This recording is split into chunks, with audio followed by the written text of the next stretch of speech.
Una nueva aplicación informática que usará el Infocan de Castilla-La Mancha permitirá transmitir en tiempo real las operaciones y trazados que lleva a cabo la maquinaria pesada que lucha contra los incendios en la comunidad autónoma. Este año se ha diseñado una nueva aplicación por la unidad de análisis del dispositivo Infocan, en el cual se van a ir registrando o con una tablet o con un teléfono móvil todos los tracks o todas las líneas que vayan ejecutando las máquinas, para que en tiempo real se pueda ver esas líneas que están ejecutando las máquinas en el puesto de mando. Con esta tecnología se facilitará el apoyo y la toma de decisiones desde el puesto de mando, para poder cambiar de estrategia o ver si las maniobras que se están ejecutando en ese momento son las correctas. Lo cual ya supone pues que prácticamente tenemos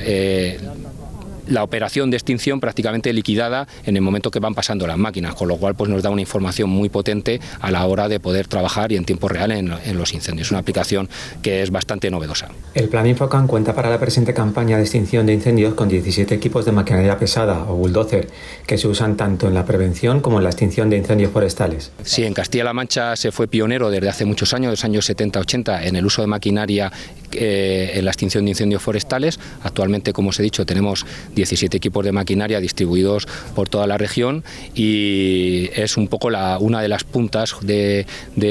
flecha que tenemos aquí en el dispositivo Infocan a la hora de trabajar en la extinción,